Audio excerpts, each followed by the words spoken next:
முருகா, வெற்றிவேல் முருகா. வேலுண்டு வினையில்லை, மயிலுண்டு பயமில்லை. என் அன்பு தங்கமே, என்னுடைய வாழ்க்கையில் என்னப்பா நடக்கின்றது? இன்று சந்தோஷத்தை கொடுக்கிறீர்கள், நாளையே கஷ்டத்தை தருகிறீர்கள், அழ வைக்கிறீர்கள். இந்த வாழ்க்கையே எனக்கு பிடிக்கவில்லை, எதற்காக இவ்வளவு கஷ்டமான வாழ்க்கையை எனக்கு தந்துள்ளீர்கள் என்று குழம்பிக் கொண்டிருக்கின்றாய். என் தங்கமே, உன்னுடைய வாழ்க்கையில் எப்பொழுதும் நான் இருக்கின்றேன் என்பதை நினைவில் வைத்துக்கொள். வாழ்க்கையில் கஷ்டம் வருவது சாதாரண விஷயம்தான், அது அனைவருக்கும் வரத்தான் செய்கின்றது. இன்று உன்னுடைய கஷ்டம் உனக்கு மிக பெரியதாக தோன்றலாம். மற்றவர்களின் கஷ்டங்களை கேட்டால் நம்முடைய கஷ்டம் எவ்வளவோ பரவாயில்லை என்ற மனமும் உன்னில் எழலாம். எனவே இங்கு யாருக்கும் கஷ்டம் இல்லாமல் இல்லை. கடவுள் உன்னை கஷ்டப்படுத்துகிறார் என்றால் உன்னை சந்தோஷப்படுத்துவதற்கு தயார்படுத்திக் கொண்டிருக்கிறார் என்றுதான் அர்த்தம். இன்று நீ கஷ்டங்களை அனுபவிக்கின்றாய், நாளையே இவை அனைத்தும் மறைந்து போகும் அளவிற்கு மிக பெரிய சந்தோஷத்தை அனுபவிக்க போகின்றாய்.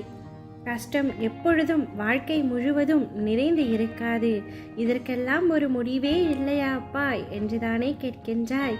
என் தங்கமே, அனைத்திற்கும் முடிவு இருக்கின்றது. தொடக்கம் என்று இருந்தால் முடிவு நிச்சயமாக இருக்கும். உன்னுடைய மனதை முதலில் அமைதிப்படுத்திக்கொள், முதலில் தெளிவுபடுத்திக்கொள். உன்னுடைய தேவையற்ற சிந்தனைகளால் தான் உன்னுடைய கஷ்டத்தை அதிகரிக்க செய்கின்றாய். ஒரு விஷயம் நடந்து முடிந்தால் அதை அப்படியே விட்டுவிடு. அதை மறக்க முடியாமல் மீண்டும் அந்த விஷயத்தை நினைத்து உன்னை நீயே கஷ்டப்படுத்திக் கொள்கின்றாய். இந்த எண்ணங்களை முதலில் விட்டுவிடு தங்கமே. வாழ்க்கையில் நீ படும் வேதனைகளை நான் எப்படி பார்க்காமல் இருப்பேன்? உன் மனம் படும் பாடு, மற்றவர்களுக்காக யோசிக்கின்ற மனம், உதவி என்று ஒருவர் சொல்வதற்கு முன்னால் அவர்களுக்கு ஓடி சென்று உதவி செய்கின்றாய். அதே சமயம் மற்றவர்கள் முன் அவர்களுக்காக அவமானமும் படுகின்றாய். ஏன் இப்படி? உதவி என்று உன்னிடம் வந்தால் முடிந்த வரைக்கும் அவர்களுக்கு உதவி செய் தங்கமே. முடியவில்லை என்றால் ஒரு நல்ல வார்த்தை கூறிவிடும். உன்னை தாண்டி நீ யாருக்கும் உதவி செய்ய வேண்டாம். என்னுடைய கண்களை நன்றாக உற்றுப்பார். உன்னுடைய வாழ்க்கையில் நிச்சயம் ஒரு மாற்றம் நடக்கப் போகின்றது. நீ கேட்டது உனக்கு கிடைக்கப் போகின்றது. நீ நினைத்தது உனக்கு நடக்கப் போகின்றது. இன்று முதல் நீ எடுத்து வைக்கும் ஒவ்வொரு அடிகளும் உன் முயற்சியின் வெற்றி படிகளாக மாறும். உன்னுடைய தேடல் நேரம் முடிந்துவிட்டது தங்கமே. இனி உனக்கான வாய்ப்புகள் உன்னை தேடி வரப்போகின்றது. எல்லாம் நன்மையாகவே கைகூடும். நான் உன்னை ஆசிர்வதிக்கின்றேன். உன்னுடைய வளர்ச்சியை அதிகப்படுத்துவேன்.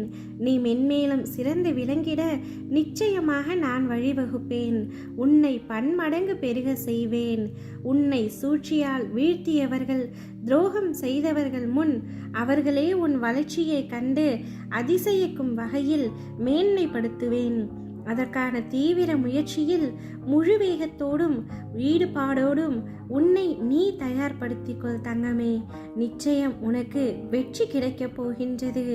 உன்னுடைய சிரிப்பை பார்க்கவே உன் அப்பா நான் ஆவலோடு காத்து கொண்டிருக்கின்றேன்.